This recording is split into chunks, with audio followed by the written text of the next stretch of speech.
안녕하세요. 저는 30대 중반의 여자입니다. 결혼한 지 9년 차고요. 결혼하면서 미국으로 건너오게 되었어요. 시댁이 미국에 있거든요. 남편은 대학 졸업 후 군입대 문제로 한국에 혼자서 돌아왔었고, 군대를 전역하고 미국에 돌아가지 않고 한국에서 혼자 지내고 있었어요. 한국에 남아서 영어 회화를 그룹과외식으로 가르쳐주는 일을 하면서 근근히 벌어먹고 살고 있었는데, 저는 그 수업에 참여한 학생 중 한 명이었어요. 그렇게 공부하면서 지내다가 서로 사랑에 빠져 결국 결혼까지 약속하게 되었습니다. 남편의 그룹과외가 벌이가 좋은 편은 아니었기 때문에 결혼을 약속하고 얼마 동안은 남편에게 안정적인 직장을 가지면 좋겠다고 말했어요. 남편도 그 사실을 알고 제 말에 동의했고요. 하지만 어려서부터 미국에서만 지내오느라 그렇다 할 인맥도 없고 미국에서 졸업한 대학교도 국내에서는 그렇게 알아주는 학교가 아니었던지라 경력도 없고 나이가 많은 남편이 안정적인 직장에 취직하는 건 하늘의 별 따기였어요. 중간에 중소기업에 취직이 되긴 했는데 월이백도 안 되는 월급이었어요. 저도 회사에 다니고 있긴 했지만 벌이가 썩 좋은 편이 아닌 건 마찬가지였거든요. 둘이 합쳐서 500도 안 되는 돈으로 생활을 할 생각을 하니 아무리 짱구를 굴려보아도 답이 나오지 않았어요. 현실의 벽에 결혼을 포기해야 하나 서로 힘들게 고민하던 차였습니다. 그러던 어느 날 남편이 미국으로 가서 새롭게 시작해보면 어떻겠냐고 제게 물어보더라고요. 시댁이 미국에서 사업을 하고 있으니 우리들 자리 잡을 때까지 울타리가 되어주실 거라고요. 아무리 못해도 여기보다는 낫지 않겠냐? 자기도 여기서 취직하는데 더 이상 좋은 회사는 구해지지 않을 것 같다며? 아예 미국으로 삶의 터전을 옮겨보자고 했습니다. 잘 알아보고 가지 않은 제 잘못도 있지만 미국에서의 생활은 녹록지가 않았어요. 시댁이 미국에서 하고 있다는 사업은 다름이 아니고 세탁소였습니다. 미국에서 세탁소 하시는 분들이 많기 때문에 절대 세탁소라고 무시하는 건 아닙니다. 하지만 시부모님 두 분이서 사람 쓰지 않고 직접 발로 뛰시고 인건비를 조금 절약하는 식으로 운영하고 계셨어요. 게다가 예전에는 한국 사람들이 주로 하던 사업이었는데 당시 다른 나라 이민자들이 동종업종에 뛰어들게 되면서 경쟁이 많아져 예전에 비해 훨씬 힘들다고 하시더라고요. 남편은 그래도 미국에서 자라온 기반이 있기 때문에 저는 미국에 있는 회사에 취직을 할 줄 알았어요. 제가 이민 간 지역이 교민들이 많은 지역이었는데 남편은 미국 회사를 들어가는 게 아니었고 시부모님이 하는 사업같이 교민들이 소규모로 하는 동네 구멍가게에서 시급을 받으면서 일을 하게 되었어요. 구멍가게 일이었지만 월급은 한국보다야 훨씬 좋았어요. 하지만 돈이 다가 아니었어요. 한국인을 주로 고용하고 싶어하는 교민들 사업 특성상 남편이 긴 시간 동안 일하기를 요구해 오더라고요. 덕분에 남편은 일주일에 60시간이라는 강도 높은 노동을 하게 되었어요.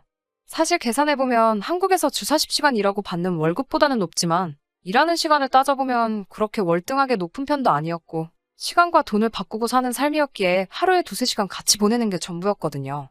일에 찌들어 피곤해하는 남편을 보는데 이게 부부인가 룸메이트인가 하는 생각이 들더라고요.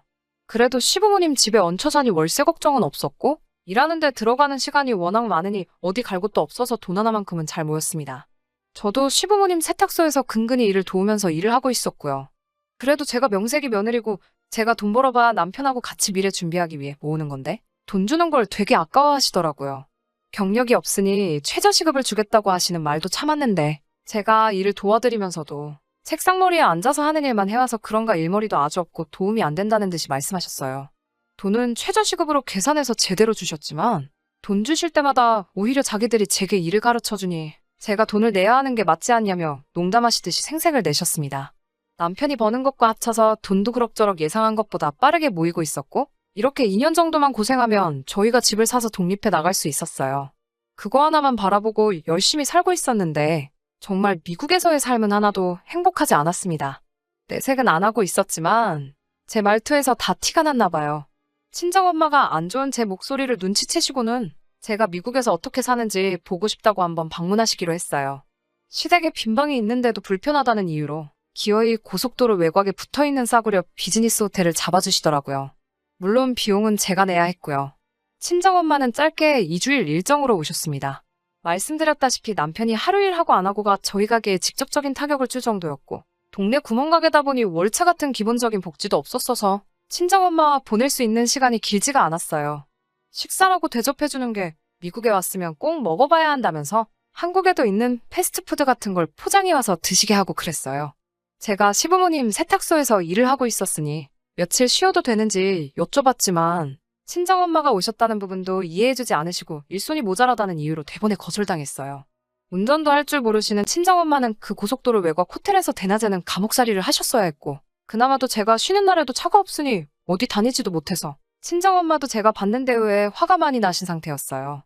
하루는 미국 음식이 입에 안 맞으셨는지 한국 음식 먹을 만한 데가 없냐고 하셔서 근처에 있는 한국 식당에서 식사를 했어요. 친정엄마는 한술 뜨자마자 교민들은 이런 거 먹고 사는 거냐며 혀를 차시더라고요. 교민들이 많은 지역이라서 한국 식당이 그나마 많은 편이었는데 몇 군데 더 다녀보시고는 여기서 음식 장사하면 돈을 얼마나 버는지 물어보시더라고요. 친정엄마가 지방이지만 그래도 방송에도 몇 번 소개된 지역 맛집을 하고 계셨거든요. 여기서 엄마 음식 팔면 아주 대박이 나겠다는 생각을 하셨나 봐요. 그래도 한국 음식 장사하시는 분들 보니까 집도 비싼 곳에 살고 차도 좋은 거 끌고 다니는 걸 보니 어느 정도 벌지 않겠냐는 말을 했더니 친정엄마가 그럼 여기서 장사 한번 해보지 않겠냐고 먼저 물어보셨어요. 친정엄마는 귀국하시고 얼마 되지 않아서 바리바리 짐을 싸들고 미국으로 다시 오셨습니다. 캐리어 하나는 엄마가 한국에서 특별히 공수해온 고춧가루가 가득 차 있었어요. 마침 운 좋게 시댁이 운영하는 세탁소 근처에 위치한 중국 식당이 문을 닫게 되면서 그 자리를 싸게 들어갈 수 있어서 오픈하는데 시설 비용을 많이 절감할 수 있었어요. 제가 모아온 돈으로는 턱도 없었지만 친정엄마가 한국에서 돈을 끌어오셔서 가게를 오픈할 수 있었습니다. 가게 오픈할 때가 되니 친정엄마는 체류기간이 다 되어서 한국에 돌아가셔야 했어요. 음식에 꼭 들어가야 하는 비법 양념을 한가득 만들어주시고 떠나셨어요. 한국에서 공수해온 고춧가루가 필수였고 그 외의 재료들은 친정엄마가 하나하나 맛을 보고 연구해가면서 현지화를 시켜놓았습니다.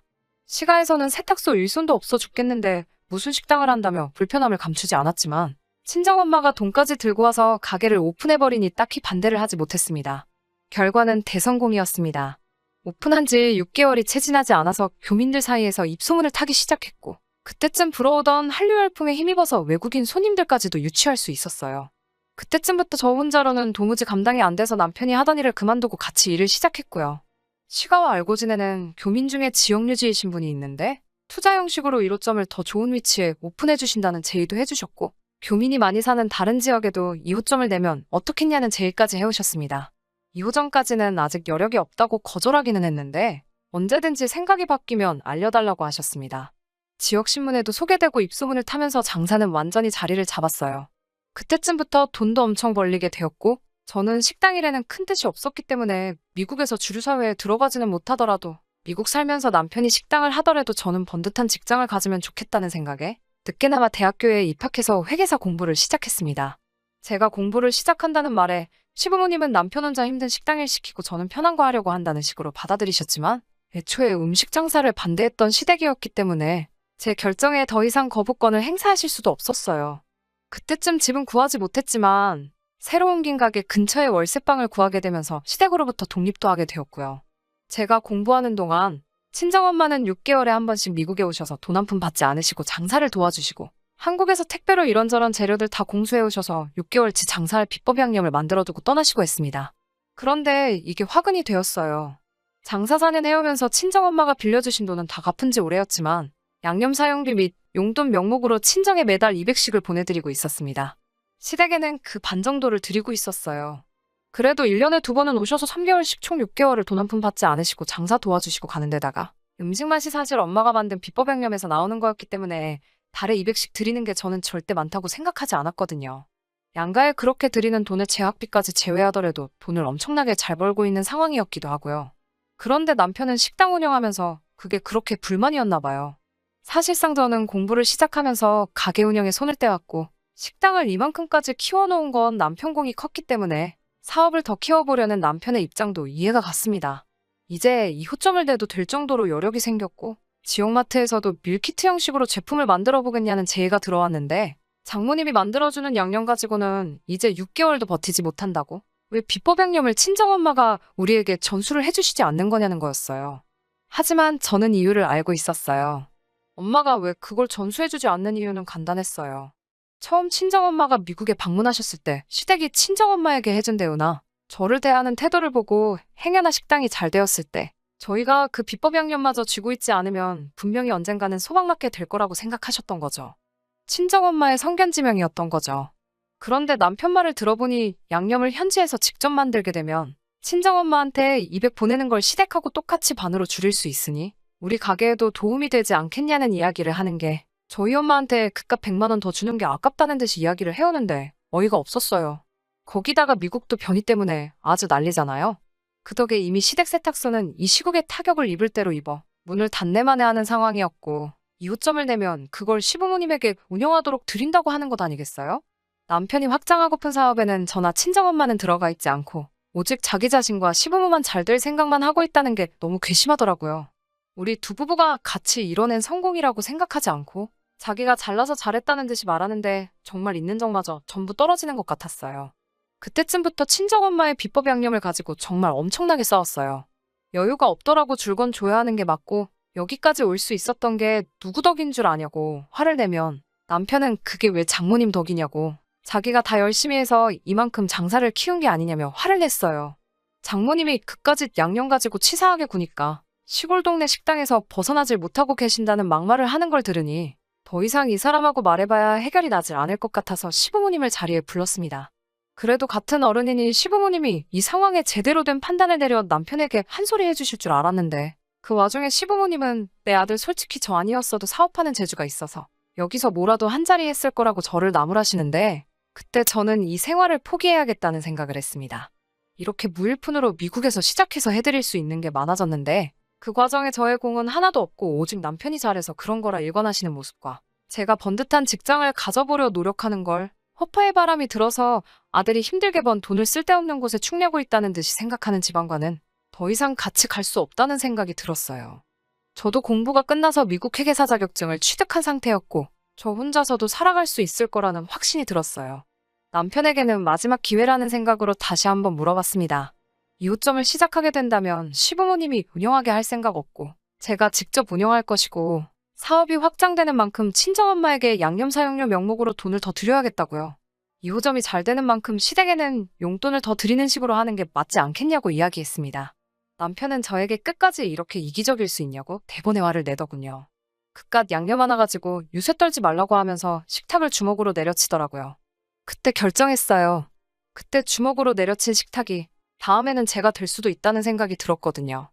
남편에게 여태까지 최저시급 받으면서 시부모님 가게에서 일한 것, 친정엄마 처음 오셨을 때 호텔도 아니고 고속도로 외곽에 있는 사구려 숙박시설에서 감옥살이 시킨 것들 빠짐없이 다 이야기하면서 저도 참을 만큼 참아왔다고, 은혜를 갚아도 모자랄 판에 그깟 돈 몇 푼 주는 게 아까워서 개고픈 무는 꼬라지를 보니 이제 우리는 다 끝난 것 같다고 이혼하자고 말했습니다. 남편은 식당의 성공이 마치 자기가 이룩해낸 성공인 것 마냥 거기에 취해 있더라고요. 알겠다고, 이혼해준다고. 하지만 식당은 자기가 키운 거나 마찬가지니 위자료 한 푼 받아갈 생각하지 말라고 했어요. 물론 그동안 벌어온 돈이 많기는 했지만 아쉽지 않았어요. 저도 그만큼 공부하면서 학비로 들어간 돈도 있고 저도 한국에서 새로 시작할 준비가 되어 있었거든요. 남편과는 이혼 후에 한국으로 돌아온 지 벌써 6개월이 되었습니다. 저는 외국계 회계사무실에 취직하게 돼서 연봉 6천을 받으면서 일을 시작하게 되었어요. 미국에서 알고 지내던 친구와 근근히 연락하면서 지내는데 벌써부터 식당이 삐그덕거린다는 재밌는 사실을 알려주더라고요. 음식 맛이 변했다고 교민 손님들이 하나둘 빠지기 시작하더니 요즘은 아주 파리를 날리고 있다고요. 그나마 있는 손님도 한국 음식 맛을 잘 모르는 외국인 손님밖에 없고 소식을 모르는 교민 손님들은 음식 맛이 변했다고 컴플레인을 한다고 하더라고요. 조만간 열 것 같던 2호점 이야기도 물어봤는데 아마 음식 맛이 달라진 이유로 그것도 백지화되었다는 소문이 있다고 합니다. 속은 아주 꼬시고 시원하지만 가끔은 제가 너무했나 후회가 되기도 해요. 싫어도 8년이란 세월을 같이 고생을 해온 사람이고 부부로서 함께 살아온 기간이 있으니까 말이에요. 자기 부모님만 챙기는 모습에 실망스럽기도 했지만 반대로 남편에게는 제가 우리 가족만 챙기는 이기적인 사람이지 않았을까 하는 생각이 들 때도 있어요. 아마 다 지난 일이니까 이런 생각이 드는 거겠죠? 아직도 확신이 서지는 않지만 되도록 이제 그쪽 일에는 신경 끄고 앞으로 펼쳐질 제 인생 이막에 최선을 다해야겠다는 생각이 듭니다.